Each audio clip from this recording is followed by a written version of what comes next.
Everybody, welcome back to the Untitled Game Channel. I am AJ Gels, guys. How's it going? Yes, I know I am late, but this is once again the weekly show. Sorry about that. I had to run around. I had to do some stuff earlier today. I was able to get back in, set some stuff set some stuff to upload, answer a few comments, and then I had to grab a quick lunch and run out the door again. Either way, long day, blah, blah, blah. You don't really care about that. If you're here for this, you are here for video game news. If you're new to this show, basically what I do, I gather news from around the web. This week, mostly IGN. I got one story from PC Gamer because I really liked the reporting on it.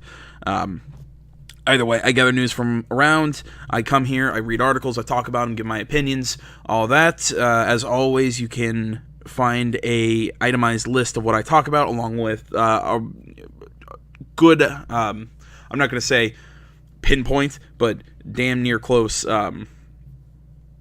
timestamps for when each topic starts, so you can go kind of skip around the video and see those if you would like. Anything else to say? Really, before I start this week, this is going to be part of the show, but this is something I really want to talk about this game because I finished it Thursday when it came out, and I just got to say, holy crap, the game is good. That's all I can say. I'm talking about. Obviously, I'm talking about Thursday. That was Life is Strange Before the Storm. Now, say what you want about the first Life is Strange. I have my own digs with it. I think specifically in its writing and voice acting, I think some of the writing was a little cringy, and the voice acting was very stiff. Especially early in the game. I think it got better as the episodes went on, but it still near the end was a little stiff. But also, I mean, I have a big problem with how the narrative was constructed with Max and her time travel and with her time manipulation abilities, because it's like we have that story, but we also have this massive tornado and this murder mystery, and all three are pretty much. It's like we're trying to tell three separate plots, which the game kind of was. But they kind of interacted, but none of them had anything to do with each other. I think the game, like I said, I think the game had problems. Nothing against Don't Nod. I still think that they came out and did something, created a new IP. I really did like the characters. I think that's where that game was strong. But now Don't Nod's moved on, and this is being done by Deck 9. I think that was the developer, and being published by Square. This game takes place before Life is Strange, hence Before the Storm. We get to play as Chloe, before she even got the dyed blue hair. This is in the first episode. This is a 3-episode series. There is a 4th episode, but I'll talk about that at the end before we move on to the actual news reporting. But we're playing as Chloe as she meets Rachel Amber. Their friendship.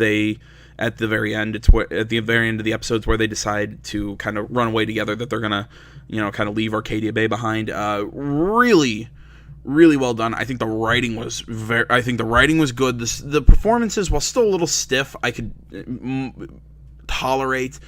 I just like the game. I love the music. It really stood out, and I'm still a couple days later from that episode.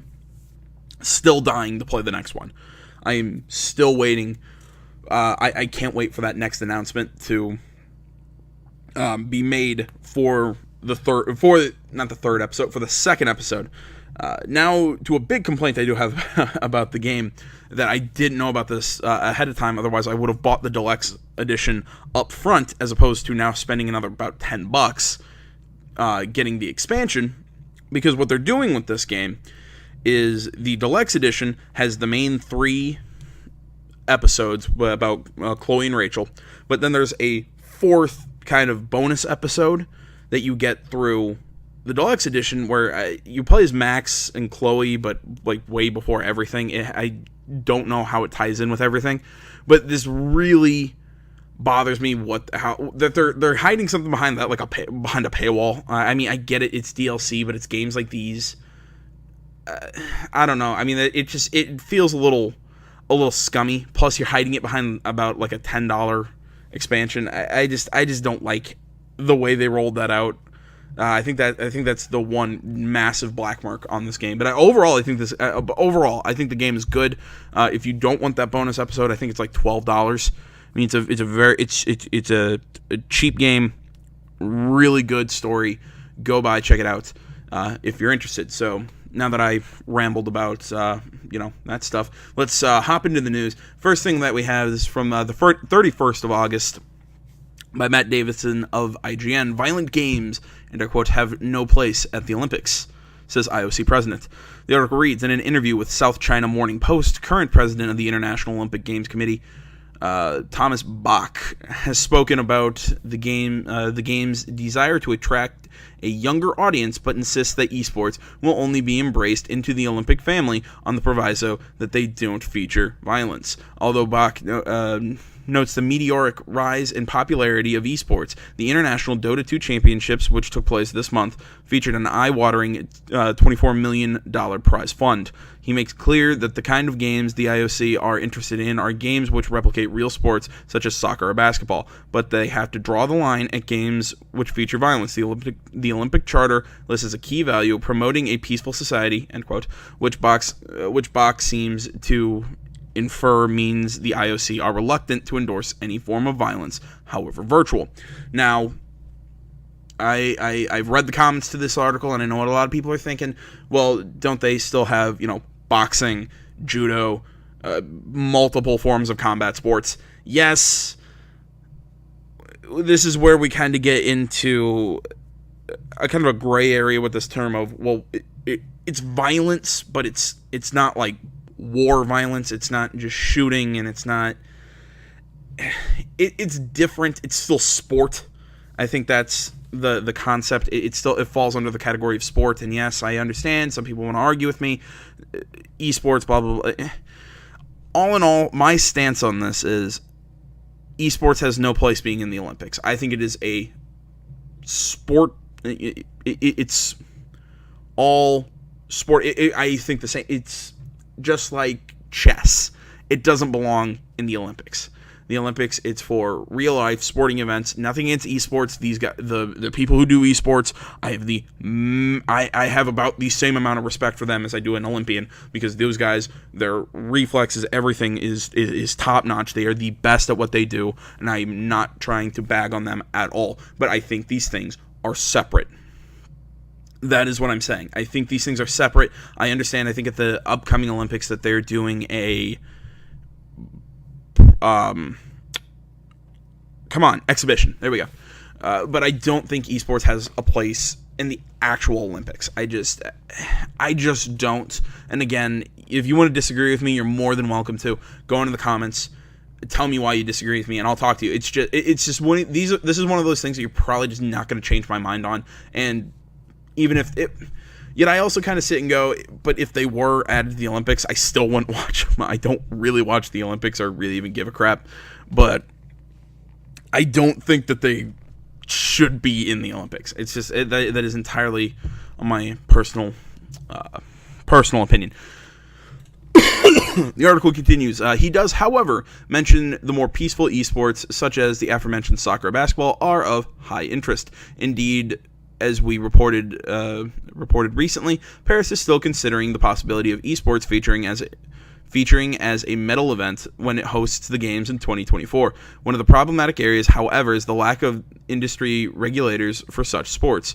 Bach brings up the possibility of doping, whilst also pointing out that most Olympic Games feature strict rules and regulations, area in which the growing, however quickly, esports field is still establishing itself. In an attempt to wrap their heads around the way young people are watching esports, Bach and the IOC are currently partnering with e-commerce giant Alibaba, which is offering data analytics and cloud computing infrastructure to examine and quantify the ways in which young people are engaging with esports. Bach is clear throughout the interview that he isn't opposed to esports if that's the way the future lies, but that for it to be considered part of the Olympics, there's some work to be done in terms of standardizing rules and regulations. Okay, here's where I'm sitting here. What do they mean by rules and regulations? 100%. I mean, I've not watched professional Madden, FIFA, and anything. I haven't really watched those, so maybe somebody again can inform me. As far as I understand, you play the game and whoever wins the game wins. It's not complicated. So I don't understand the rules and regulations and all that, how that's going to be a problem. Like I said, if somebody can fill me in on maybe why that is, please feel free. Always happy to learn about that kind of stuff. But overall, okay, you're going to let in professional Madden and professional FIFA, which, again, nothing against professional Madden, professional FIFA. Great. Again, people who are at the top of what they do. Still don't think it should be in the Olympics. A. And B. Then don't let it. As far as I know, like I said, like the professional sports games aren't as popular as stuff like Counter-Strike and Dota and League and all those. So why even let it in if you're not going to let in the most popular forms? That's what I don't understand. But again, I think this is all rather silly. And again, it makes me sound like I'm bagging on eSports, and I'm not trying to. Those guys beat the shit out of me in multiple categories. Because if I'll put some of me playing like Destiny, or hell, go check out me playing the open beta. I suck at multiplayer. I'm just I believe me. I am not saying I'm better than them. They're whatever. I'm saying I don't like the term athlete being thrown out there like that. It's just, I don't know. Something about that doesn't sit right with me. But again, I'm not trying to diminish them. I'm trying to make this abundantly clear, and now I'm focusing on it with sorry. I'm focusing on it with too much. I'm getting really OCD here. All right, let's finish this up. The Olympic Games have been in flux almost from their inception to the modern-day form in 1896, with the 2020 Summer Games in Tokyo adding baseball, softball, karate, skateboarding, sport climbing, and surfing to the Olympic roster, largely seen as an attempt to reorient the Games to a more youthful audience. Again, this is where I sit and go, but these are also physical, real-life sports. Kind of the point. And yes, I think singing was at one point an Olympic sport, like way the hell back there. Like I'm talking like at the inception. But for the longest time, it's been sports. And honestly, I'm fine with baseball, karate, skateboarding, sport climbing, surfing, all those being added. Again, I'm actually really glad baseball is. Maybe I actually will watch the Olympics. I love baseball. Moving on. Where was I? Meanwhile, after a successful first event last year, the Cybathlon, I have no idea what that is, also known as the Cyborg Olympics, will be returning in all its cyborg glory for 2020. If anybody knows what the hell that is, please tell me in the comments. With the 2020 Games fast approaching, it seems to be seen what decisions Paris will take about esports in 2024 and beyond. But from what Thomas Bach has said today, it seems the big question regarding Olympic esports is not if, but when. Again, I understand why they're looking to add esports to the Olympics.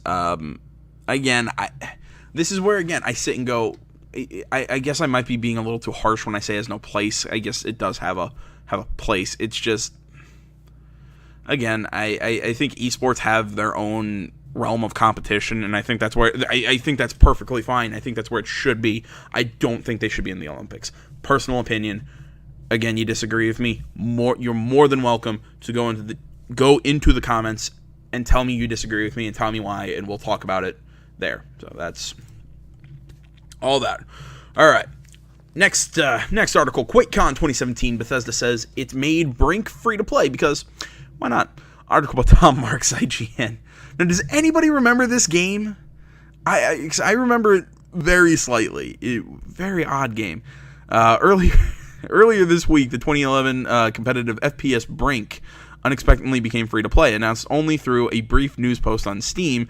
At QuakeCon this weekend, I spoke with Bethesda's VP of Marketing and PR, Pete Hines, and asked him what fueled the abrupt decision. It turns out the reason is pretty simple, and I quote, "Why not?" unquote. And I quote, Todd Vaughn, our VP of Development, and I had talked about it and sort of kicked around the idea. Hines told me, last year I cannot read quickly. I'm trying to slow down here. Let's see. Last year, I think we had reduced it to like 99 cents during a sale, and we were like, why don't we just make it free? Like, why not? Just make it free and let people download it, and maybe they'll buy the DLC, and maybe they won't. Let's just try it. Hines continued by saying, the game has been out for forever. How much money are we really making off a 99-cent sale? End quote. Hines said they decided to, and I quote, just put it out for free and see if people like it, and people play it. Since becoming free to play, Brink has seen a significant, if still modest, surge in its player base, hitting a peak of 2,600 concurrent players the day after the change was made. Brink wasn't very well received at launch. You can watch our review above and read it here. But Hines thinks it was left in a better state than people remember.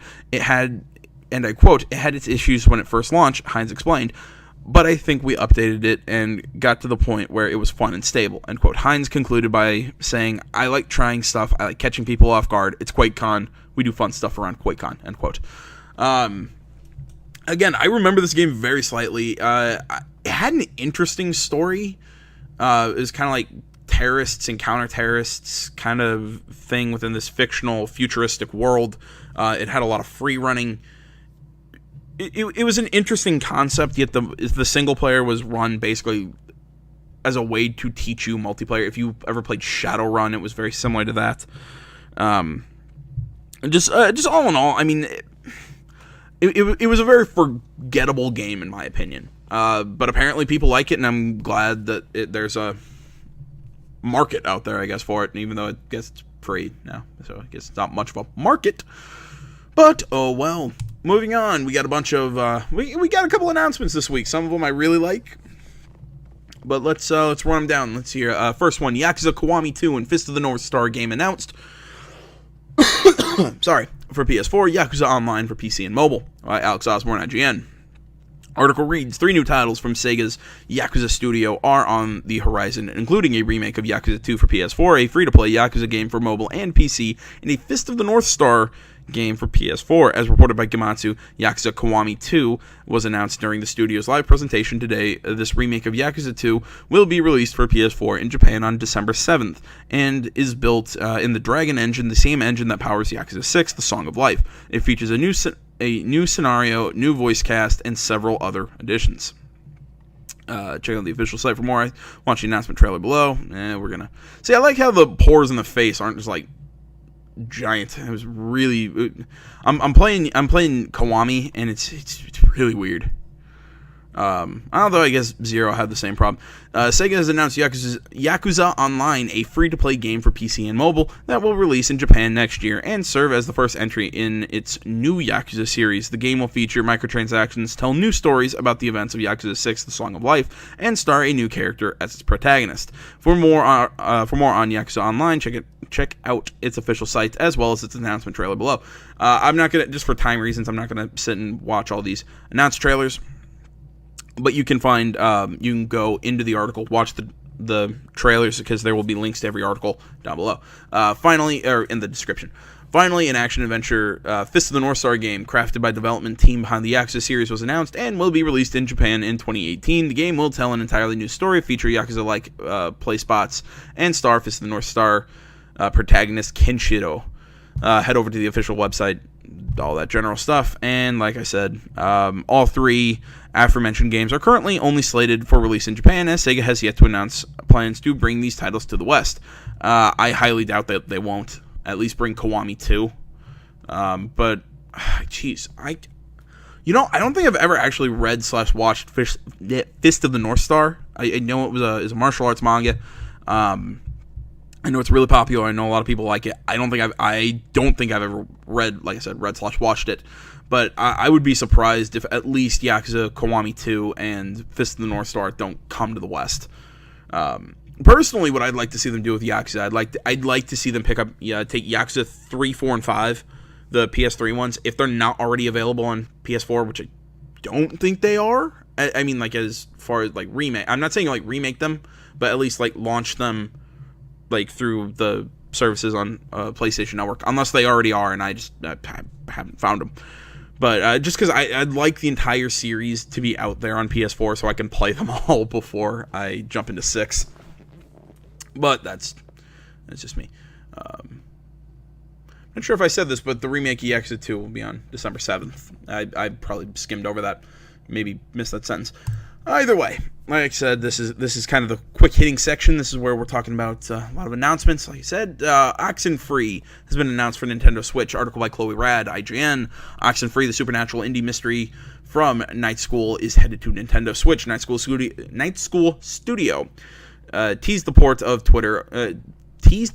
Twitter, according to co-founder Sean Kronkle. That's a fun name. It was playable in both controller and touchscreen mode. A release date on the trailer will be revealed in the coming days. Oxenfree is a paranormal adventure about a group of teenagers who stumble upon a mysterious force while partying on an island. The main character, Alex, can manipulate certain objects like doors by adjusting the frequency on her handheld radio. Our Oxenfree gave it an 8.2 out of 10, calling it a beautiful coming-of-age story and praising its branching dialogues. Once Oxenfree hits Nintendo Switch, it will be available on every major current-gen platform. It launched first on PC and Xbox One in January 2016, before arriving on PlayStation 4 and iOS at later dates. Personally, I'm not going to talk much about this one because I've never played Oxenfree. Game didn't really appeal to me, but I know a lot of people loved it, so definitely go check it out if you're interested and have a Nintendo Switch. Moving on. Battlefield 1 in the Name of the Tsar DLC release date has been announced. Battlefield 1, this is by Alex Gilead of IGN. Battlefield 1's upcoming expansion, In the Name of the Tsar, will be released for all players on September 19th, according to the official blog, or Battlefield 1 blog. Players who own either Battlefield 1 Revolution or Battlefield 1 Premium Pass will have access to the DLC 2 weeks ahead of time on September 5th. The expansion, priced at $15 US, comes included with the game's $50 Premium Pass. In the Name of the Tsar includes 6 new maps, a new mode, new weapons, and 2 new classes. For more on the expansion, check out IGN's breakdown of all the new content alongside the DLC. Battlefield 1 is getting HDR10 support, allowing those with HDR-supported hardware to play the first-person shooter with a broader color palette and contrast ratio. Overall, I thought Battlefield 1 won kind of the shooter war that we had last year, because it was Battlefield 1, Titanfall 2, then Call of Duty Infinite Warfare. Which I think Infinite Warfare was better than I think people were giving that one credit for, but Battlefield 1 was it was good. It was an amazing game. Story, it actually drew me in the multiplayer. I really liked the big battles and all that. It was a really fun game. It looked good. It played well. And I think Call of Duty actually took some ideas from that and are implementing those in their upcoming Call of Duty WW2. If you've seen how the multiplayer works, I haven't played it. I haven't played any of the betas for that game, but the betas, but from what I'm seeing, it really does remind me of how Battlefield 1's multiplayer worked. But I'd have to actually play the game to tell you that for certain. Moving on. If there wasn't enough reason to buy a Nintendo Switch, and yes, I know, I've jumped on the Switch train. Mario, from what I'm hearing, Mario, Rabbids Kingdom, whatever that Mario and Raving Rabbids crossover by Ubisoft, I've heard is very good, and I actually want to Switch to play that. People are loving the new Legend of Zelda, and honestly, I kind of want to pick up a Switch and get that. There's some other good stuff to the Switch. There's other stuff coming to the Switch. Oh crap! I didn't pick up the article. Maybe I'll. You know what? It was a fairly long article, so I'll probably do another video like tomorrow or in the coming days about this. So I'll talk about that later. But right now, this game is probably the thing that will absolutely is going to make me buy a Switch 100%. No More Heroes. Travis Strikes Again, officially revealed for the Nintendo Switch. This is another No More Heroes game. If you've not played any of these games, No More Heroes came out, a while ago. It was a big game on the Nintendo Wii, and then No More Heroes 2 launched. Same concept. Basically, plays Travis Touchdown, who has his beam katana lightsaber, and basically hacks through a bunch of weak little cannon fodder enemies to make it to a boss fight, as he's constantly trying to make it through a tournament of assassins to be at the top and then have sex with a hot woman. That is a horrible, quick rundown of the game, but it's got a beautiful art style. Just the character of Travis Touchdown is so much fun. The Santa Destroy, it's the city that it takes place in. It's really fun. It's a dumb, over the top action game, but it's so fun and so satisfying. But let's hop into this article. Jonathan Dorbush of IGN. After teasing the project earlier this year, Nintendo and Suda51 have officially revealed Travis Strikes Again, the latest No More Heroes entry coming to the Nintendo Switch exclusively in 2018. Unveiling as part of today's Switch Nindies showcase, Travis Strikes Again features the No More Heroes star being confronted in his trailer by the Bat, only to be pulled into the game he was playing, Hotline Miami. That's interesting. A partnership between developer Grasshopper Manufacturer and various indie developers will delve into 6 different games and beat their respective bosses. Suda51's teased Travis's return as well as the game's subtitle during the Switch reveal event earlier this year. The original No More Heroes debuted in Japan a decade ago. In other territories in 2008. IGN gave the original game a 7.8 at the time, saying the action game had one of the most stylistic and unique games in years. No More Heroes 2, Desperate Struggle, came to the Wii in 2010. For more, check out blah blah blah, all that stuff. You know what? This is actually we're gonna watch this. We're gonna watch this trailer. This is a trailer we're gonna watch. Oh, good. We're gonna watch this ad because I like this game. I just love the concept that, the rabbits, they're all dressed like the Mario characters. And then, like, the pseudo XCOM-esque.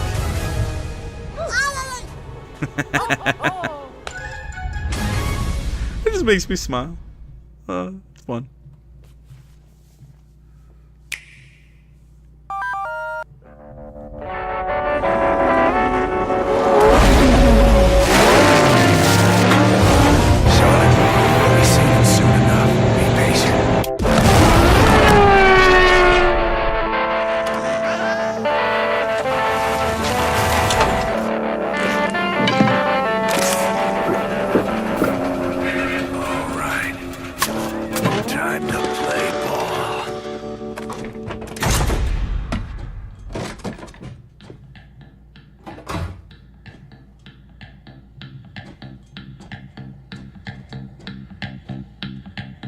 Take one more step, and you're dead.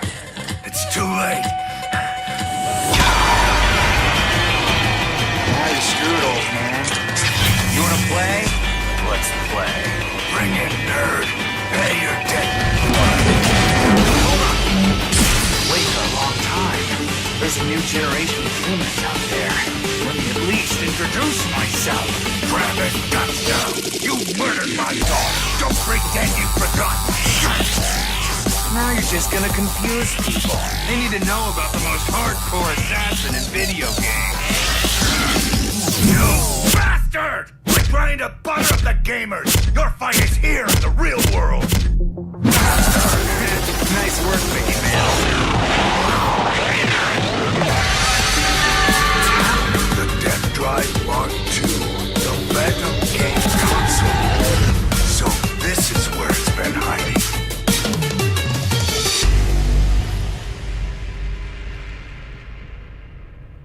Okay, did anybody else have trouble hearing what the hell the dialogue was going on? That guy, the Bat, was trying to kill Travis. Apparently, Travis killed his daughter. I'm gonna guess in one of the previous 2 games. It's been a long time since I've played No More Heroes, but like I said, I know there's Let's Plays of this game out there. Go check it out. It's a really fun game.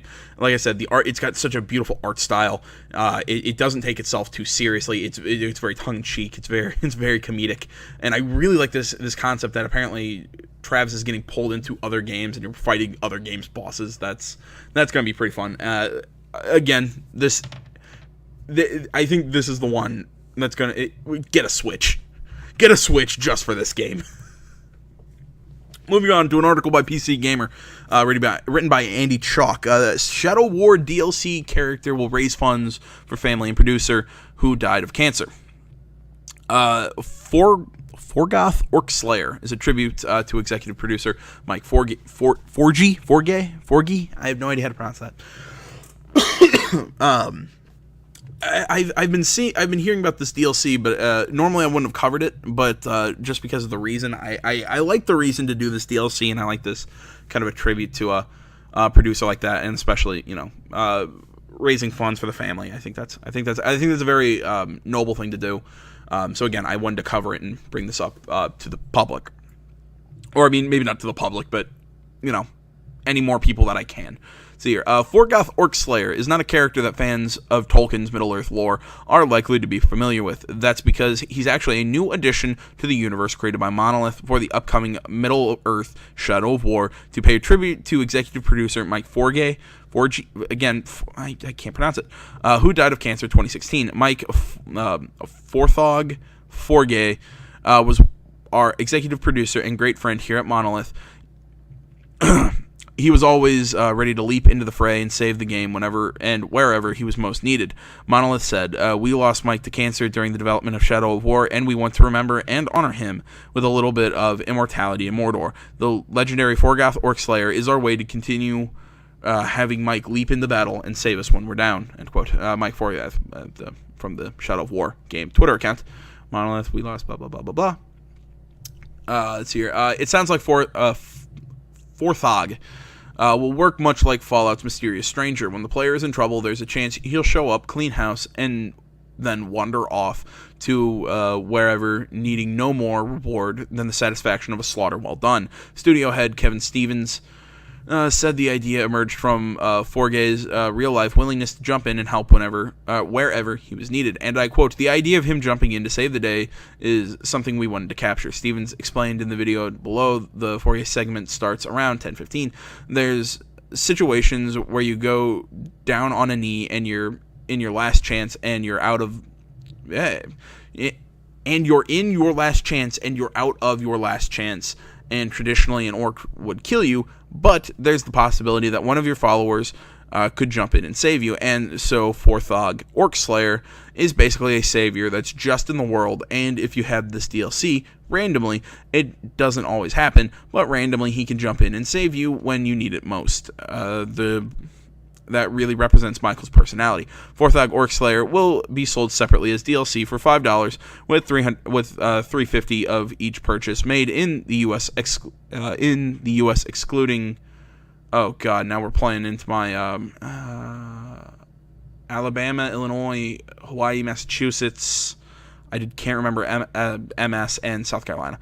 Going to the Forgey family until December 31st, 2019. Middle-earth Shadow of War comes out on October 10th. Yes, I live in the States. You want to give me crap for not knowing all the state abbreviations? Feel free. I am horrible. I'm not horrible just with world geography. I'm bad with U.S. geography. Moving on, final story that I'll be covering this week. This is just fun for me because I really loved Catherine. This is done by Atlas. It's a very odd game. Set, I think it takes place over like 4 or 5 days. Kind of during the day you play. I can't even remember the main character's name. But you play as this guy.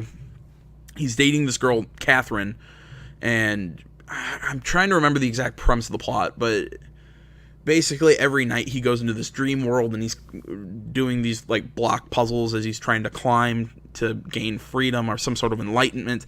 It's a very jeez, it has been so long since I've played this game. I mean, it's probably been 3 or 4 years, or no, probably more than that. It's probably been 5 by now. I was probably like 18. Either way, really cool game. Apparently, sequels being teased. Yes. Let's just hop into the article by Alex Osborne of IGN. If a few hints from Atlas are any indication, a sequel, Catherine, might be on the horizon. During today's Golden Recruitment Special Program, which Atlas held to recruit talent for its development team, Studio Zero, several nods to the narrative-driven puzzle adventure game appeared. As reported by Persona Central, the stream was Golden Playhouse themed and featured music from Catherine. On top of that, appearances by Trisha, the host of from Catherine bookended the live stream. At the conclusion of the stream, Trisha asks Atlas when she'll get another turn in the spotlight, and subsequently responds with excitement about the next job, which could very well tease the news of Catherine 2 is coming. That said, Atlas has yet to officially announce the sequel to Catherine, so it's possible these hints are nothing more than fun nods to the 2011 puzzle game. What we do know, however, sorry, is that Persona director Katsura Hashino, newly formed development team, the aforementioned Studio Zero, is at work on new fantasy RPG codenamed Project Re-Fantasy. Or RE Fantasy, I'm not sure. Looking forward to that game, but I really hope this is true. I absolutely loved Catherine. I'm trying to remember. I'm trying to focus in on what the plot was. I kind of give the concept, you climbing these blocks. Basically, this guy's having relationship problems, kind of like, he's very apathetic, he doesn't want to move on, he's kind of having commitment issues with his girlfriend Catherine, and then he meets this other girl named Catherine, spelled differently. This character on the box is, near the end, I think it turns out she's a succubus, and she's the daughter of Satan, or something, and depending on what you choose at the end of the game, you can become like the king of hell. Something like that. It's been a long time, it was very silly, but in all honesty, it had very good writing. The puzzles were actually really fun. Overall, it was a very good game. It was very fun. And I actually, now, I've been trying to find a copy of it, and I just can't anymore, and I really want to.